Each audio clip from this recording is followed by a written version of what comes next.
State. Well, the Chief of Air Staff has charged troops to continue in their fight against insecurity. Air Marshal Hassan Abubakar says the best way to pay tribute to the fallen heroes is to sustain joint air, ground and maritime strikes against terrorists, insurgents and others in the country. Air Marshal Abubakar commended the air component commanders of the various joint theaters of operation in the country for the series of successful airstrikes in 2024. He mentioned that efforts at restoring peace and tranquility in all parts of the country must be sustained to return the country to its peaceful past, which was made possible by the dedication and commitment of the fallen heroes.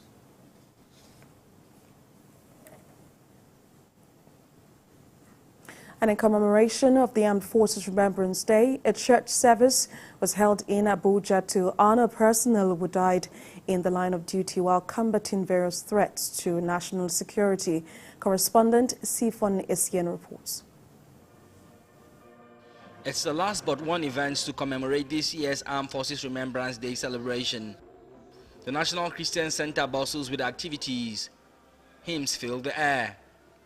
Senior government officials, service chiefs, serving and retired military and paramilitary officers are present in recognition of the sacrifices of the armed forces in safeguarding the territorial integrity of the country. The ceremony is also to honor the fallen heroes who laid down their lives in service to humanity during the First and Second World Wars, Nigerian Civil War, and peace support operations. Hope of a new dawn. In a sermon titled Hope for a New Dawn, the Archbishop of the Abuja African Metropolitan Church commends the armed forces for their contributions in building the nation and tasked the government to fulfill its mandates. We also pray that many of our policies will be targeted at the poor. Recently, the Senate, under the leadership of our father here, said we want the poor to breathe. I think this is the time for us to demonstrate that the poor must breathe. Both the Chief of Defense Staff and the President of the Senate agree on the need to shore up the number of men and women in uniforms to adequately tackle threats to national security. We are very determined to give them all the resources they need to beef up their number.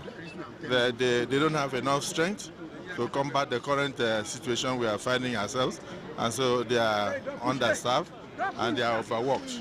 But we will do everything possible to provide not just the funding for the equipment, but also funding for extra personnel. And that is already provided for in the 2024 budget, so we are ready to go. The armed forces, security agencies cannot do it alone. Everybody must put hands on deck for us to succeed. So we're calling on all Nigerians to continue to support us in all we're doing.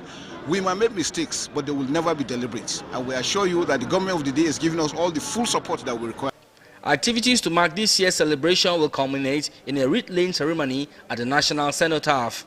The ceremony brings to the fore the contribution of fallen heroes and living legends in keeping the country united.